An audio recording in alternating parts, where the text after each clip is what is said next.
Stop. Huwag ka munang bibili ng laptop kapag hindi mo pa napapanood to. Baka kasi, masasayang lang ang pinag-ipunan mo. Marami mga aspiring VAs ang nade-delay ang career dahil bumibili sila ng mga aesthetic na laptop na hindi naman pala kaya ang mga tools na kailangan ni client. Or worse is, bumibili ng mga mumurahin at nasisira din after 2 months. And that is why I created this video to be your ultimate buyer's guide para hindi ka maloko at makapag-overspend. So I'm breaking down the exact 2026 specs na kailangan mo para makapagtrabaho ng diretso. Huwag mong hayaang maging paperweight lang ang investment mo. So, let's get you the right gear for the right job. Hi, I am Nini and welcome to Remote Philippines Job. And in this video, i-break down natin exactly kung anong mga computer specs ang kakailanganin mo as a virtual assistant in 2026. So walang tech jargon, walang sakit sa ulo, at straight to the point. And if beginner ka man, creative VA, or support role, this will help you to buy the right unit, not the expensive one. So, without further ado, let's begin. Step number 1. Set your budget first. So, ang tanong, magkano nga ba ang budget mo?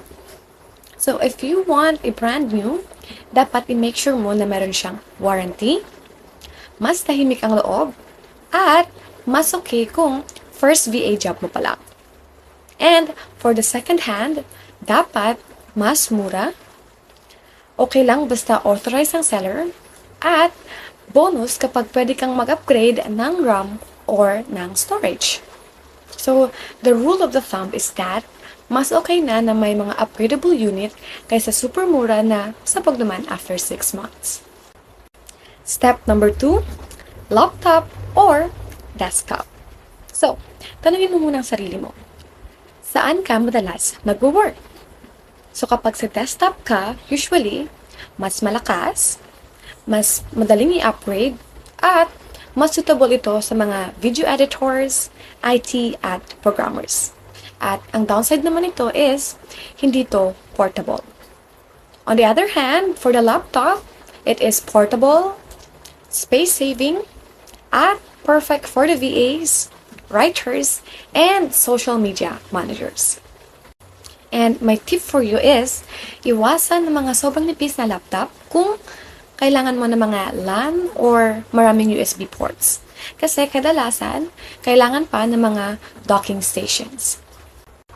Step number 3, processors. So, ang processors is ang utak ng computer mo. So, ito ang mga klase ng mga processors na minimum for the VA jobs this 2026. So first, we have the Intel Core i5, which is the 10th gen pataas. And also, we have the AMD Ryzen 5, which is the 5000 series pataas. So, iwasan mo yung mga Intel Celeron, mga Pentium, at mga lumang Core i3. At kung heavy ang work mo, which includes the editing and the automation, ang dapat mong gamitin is mga Intel 13th or 14th gen. Meron din mga Ryzen 7 or the 7000 series. At ang tip ko lang is, ang AMD usually gives the better value for money. Now, for the step number 4, which is the RAM. So, ito yung mga pang-multitaskings mo. So, 8GB RAM is the minimum. So, okay to for the most VA jobs. Also, the 16GB RAM, which is recommended, lalo na kung maraming tabs at mga AI tools. And for the 32GB RAM, which is the power users for the editors and the devs. So, you should avoid the 4GB RAM kasi sakit lang sa ulo yan. Next is step number 5, which is the storage. So, always choose the SSD, not the HDD. So, 256GB SSD, which is the minimum and recommended. And for the extra file, you can use the Google Drive, the Dropbox, and even the external hard drive. So, important tip is that iwasan ng mga soldered storage, which is hindi napapalitan. Step number 6, graphics.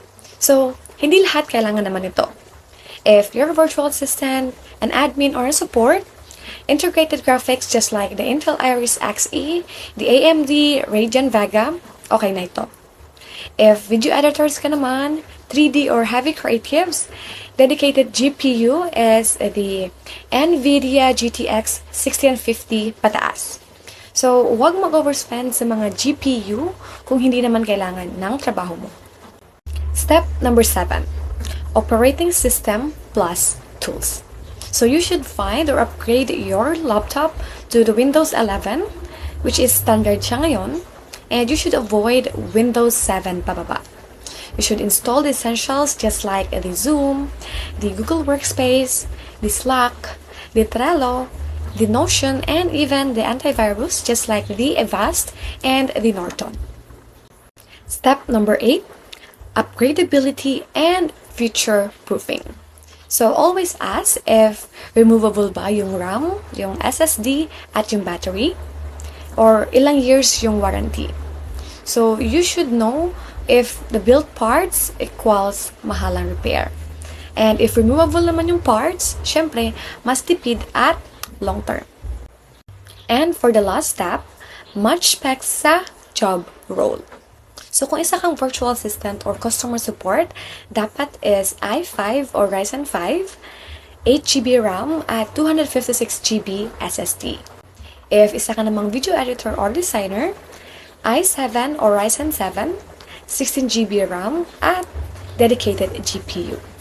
And lastly, if isa kang developer or analyst, then high CPU, 16GB plus RAM at SSD plus external monitor.